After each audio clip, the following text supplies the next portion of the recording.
हर हर महादेव, जय जय शिव शंभु। प्रिय भक्तों, क्या आपका जीवन धन की कमी और संघर्षों से घिरा हुआ है? क्या आप नौकरी या व्यापार में बार बार आ रही बाधाओं से परेशान हैं? तो अब चिंता करने की कोई आवश्यकता नहीं है, क्योंकि आज हम आपके लिए लेकर आए हैं देवों के देव महादेव का एक ऐसा शक्तिशाली और चमत्कारी मंत्र, जिसका जाप या श्रवण मात्र से आपकी सारी मुश्किलें दूर हो जाएंगी और आपके घर में सुख समृद्धि का वास होगा।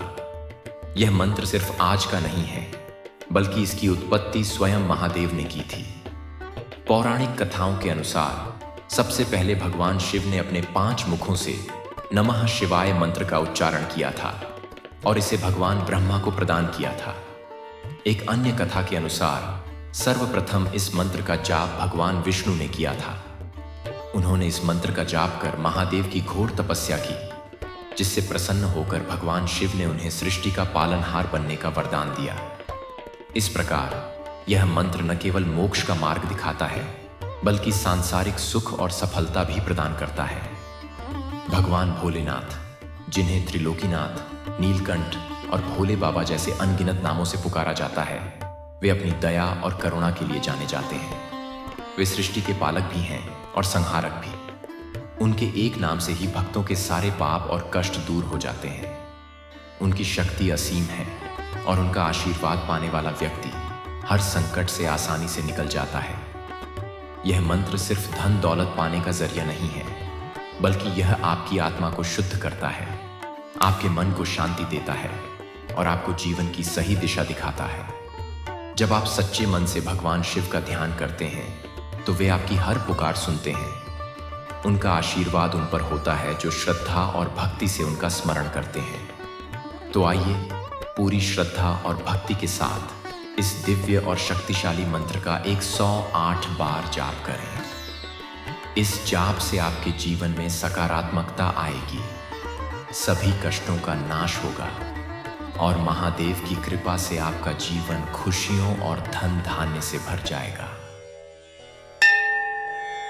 ॐ त्र्यम्बकं यजामहे सुगन्धिं पुष्टिवर्धनम् उर्वारुकमिव बन्धनान् मृत्योर्मोक्षीयमामृतात्। ॐ त्र्यम्बकं यजामहे सुगन्धिं पुष्टिवर्धनम् उर्वारुकमिव बन्धनान् मृत्योर्मोक्षीयमामृतात्। ॐ त्र्यम्बकं यजामहे सुगन्धिं पुष्टिवर्धनम् उर्वारुकमिव बन्धनान् मृत्योर्मोक्षीयमामृतात्। ॐ त्र्यम्बकं यजामहे सुगन्धिं पुष्टिवर्धनम् उर्वारुकमिव बन्धनान् मृत्योर्मोक्षीयमामृतात्। ॐ त्र्यम्बकं यजामहे सुगन्धिं पुष्टिवर्धनम् उर्वारुकमिव बन्धनान् मृत्योर्मोक्षीयमामृतात्। ॐ त्र्यम्बकं यजामहे सुगन्धिं पुष्टिवर्धनम् उर्वारुकमिव बन्धनान् मृत्योर्मोक्षीयमामृतात्। ॐ त्र्यम्बकं यजामहे सुगन्धिं पुष्टिवर्धनम् उर्वारुकमिव बन्धनान् मृत्योर्मोक्षीयमामृतात्। ॐ त्र्यम्बकं यजामहे सुगन्धिं पुष्टिवर्धनम् उर्वारुकमिव बन्धनान् मृत्योर्मोक्षीयमामृतात्। त्र्यम्बकं यजामहे सुगन्धिं पुष्टिवर्धनम् उर्वारुकमिव बन्धनान् मृत्योर्मोक्षीयमामृतात्। त्र्यम्बकं यजामहे सुगन्धिं पुष्टिवर्धनम् उर्वारुकमिव बन्धनान् मृत्योर्मोक्षीयमामृतात्। त्र्यम्बकं यजामहे सुगन्धिं पुष्टिवर्धनम् उर्वारुकमिव बन्धनान् मृत्योर्मोक्षीयमामृतात्।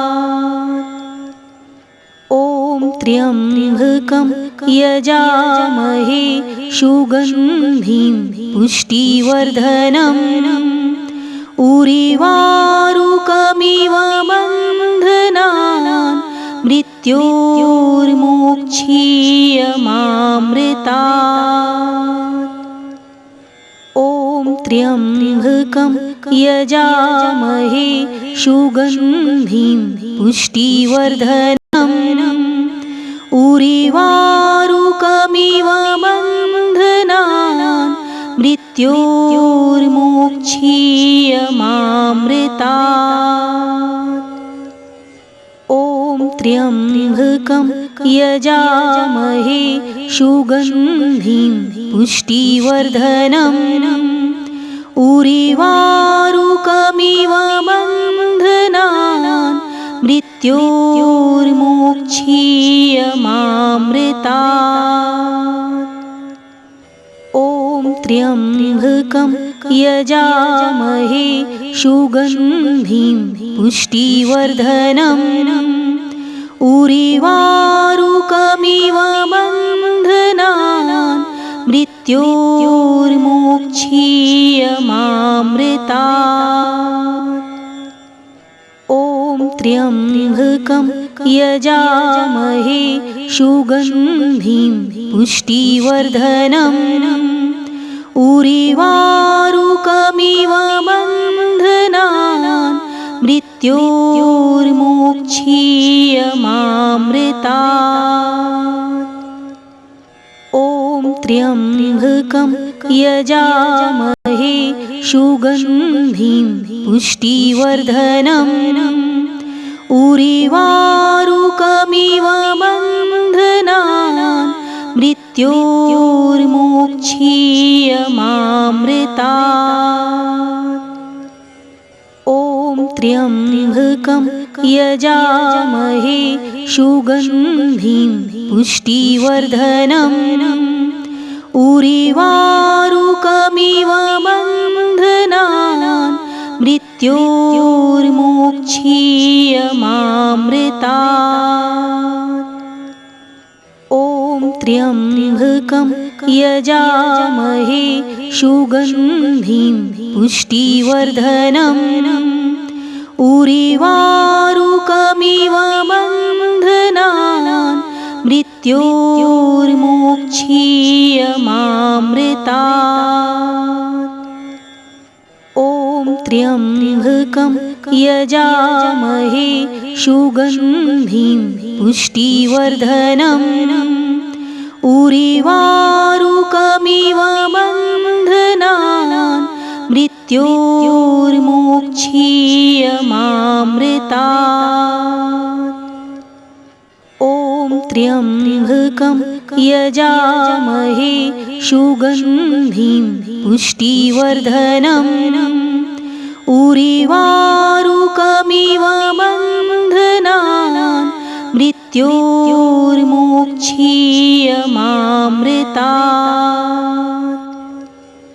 ॐ त्र्यम्बकं यजामहे सुगन्धिं पुष्टिवर्धनम् उर्वारुकमिव बन्धनान् मृत्योर्मोक्षीयमामृतात्। ॐ त्र्यम्बकं यजामहे सुगन्धिं पुष्टिवर्धनम् उर्वारुकमिव बन्धनान् मृत्योर्मोक्षीयमामृतात्। ॐ त्र्यम्बकं यजामहे सुगन्धिं पुष्टिवर्धनम् उर्वारुकमिव बन्धनान् मृत्योर्मोक्षीयमामृतात्। ॐ त्र्यम्बकं यजामहे सुगन्धिं पुष्टिवर्धनम् उर्वारुकमिव बन्धनान् मृत्योर्मोक्षीयमामृतात्। ॐ त्र्यम्बकं यजामहे सुगन्धिं पुष्टिवर्धनम् उर्वारुकमिव बन्धनान् मृत्योर्मोक्षीयमामृतात्। ॐ त्र्यम्बकं यजामहे सुगन्धिं पुष्टिवर्धनम् उर्वारुकमिव बन्धनान् मृत्योर्मोक्षीयमामृतात्। ॐ त्र्यम्बकं यजामहे सुगन्धिं पुष्टिवर्धनम् उर्वारुकमिव बन्धनान् मृत्योर्मोक्षीयमामृतात्। ॐ त्र्यम्बकं यजामहे सुगन्धिं पुष्टिवर्धनम् उर्वारुकमिव बन्धनान् मृत्योर्मोक्षीयमामृतात्। ॐ त्र्यम्बकं यजामहे सुगन्धिं पुष्टिवर्धनम् उर्वारुकमिव बन्धनान् मृत्योर्मोक्षीयमामृतात्। ॐ त्र्यम्बकं यजामहे सुगन्धिं पुष्टिवर्धनम् उर्वारुकमिव बन्धनान् मृत्योर्मोक्षीयमामृतात्। ॐ त्र्यम्बकं यजामहे सुगन्धिं पुष्टिवर्धनम् उर्वारुकमिव बन्धनान् मृत्योर्मोक्षीयमामृतात्। ॐ त्र्यम्बकं यजामहे सुगन्धिं पुष्टिवर्धनम् उर्वारुकमिव बन्धनान् मृत्योर्मोक्षीयमामृतात्। ॐ त्र्यम्बकं यजामहे सुगन्धिं पुष्टिवर्धनम् उर्वारुकमिव बन्धनान् मृत्योर्मोक्षीयमामृतात्। ॐ त्र्यम्बकं यजामहे सुगन्धिं पुष्टिवर्धनम् उरिवारुकमिव बन्धनान् मृत्योर्मोक्षीयमामृतात्।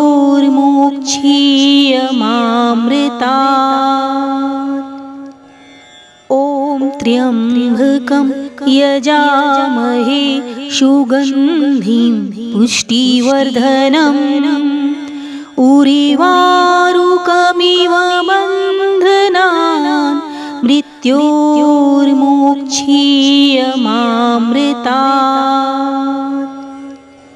ॐ त्र्यम्बकं यजामहे सुगन्धिं पुष्टिवर्धनम् उरिवारुकमिव बन्धनान् मृत्योर्मोक्षीयमामृतात्। ॐ त्र्यम्बकं यजामहे सुगन्धिं पुष्टिवर्धनम् उरिवारुकमिव बन्धनान् मृत्योर्मोक्षीयमामृतात्। ॐ त्र्यम्बकं यजामहे सुगन्धिं पुष्टिवर्धनम् उरिवारुकमिव बन्धनान् मृत्योर्मोक्षीयमामृतात्। ॐ त्र्यम्बकं यजामहे सुगन्धिं पुष्टिवर्धनम् उरिवारुकमिव बन्धनान् मृत्योर्मोक्षीयमामृतात्। ॐ त्र्यम्बकं यजामहे सुगन्धिं पुष्टिवर्धनम् उरिवारुकमिव बन्धनान् मृत्योर्मोक्षीयमामृतात्। ॐ त्र्यम्बकं यजामहे सुगन्धिं पुष्टिवर्धनम् उरिवारुकमिव बन्धनान् मृत्योर्मोक्षीयमामृतात्। ॐ त्र्यम्बकं यजामहे सुगन्धिं पुष्टिवर्धनम् उरिवारुकमिव बन्धनान् मृत्योर्मोक्षीयमामृतात्। ॐ त्र्यम्बकं यजामहे सुगन्धिं पुष्टिवर्धनम् उरिवारुकमिव बन्धनान् मृत्योर्मोक्षीयमामृतात्। ॐ त्र्यम्बकं यजामहे सुगन्धिं पुष्टिवर्धनम् उरिवारुकमिव बन्धनान् मृत्योर्मोक्षीयमामृतात्। ॐ त्र्यम्बकं यजामहे सुगन्धिं पुष्टिवर्धनम् उरिवारुकमिव बन्धनान् मृत्योर्मोक्षीयमामृतात्। ॐ त्र्यम्बकं यजामहे सुगन्धिं पुष्टिवर्धनम् उरिवारुकमिव बन्धनान् मृत्योर्मोक्षीयमामृतात्। ॐ त्र्यम्बकं यजामहे सुगन्धिं पुष्टिवर्धनम् उरिवारुकमिव बन्धनान् मृत्योर्मोक्षीयमामृतात्। ॐ त्र्यम्बकं यजामहे सुगन्धिं पुष्टिवर्धनम् उर्वारुकमिव बन्धनान् मृत्योर्मोक्षीयमामृतात्।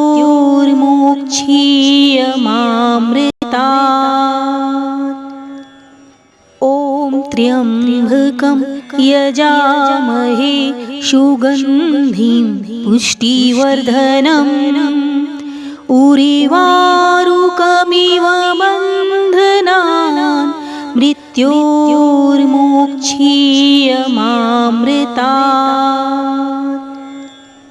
ॐ त्र्यम्बकं यजामहे सुगन्धिं पुष्टिवर्धनम् उर्वारुकमिव बन्धनान् मृत्योर्मोक्षीयमामृतात्।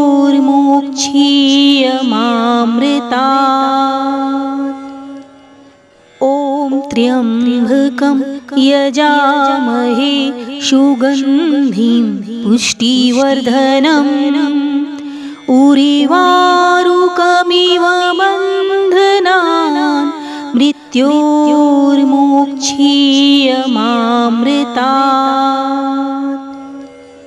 ॐ त्र्यम्बकं यजामहे सुगन्धिं पुष्टिवर्धनम् उर्वारुकमिव बन्धनान् मृत्योर्मोक्षीयमामृतात्।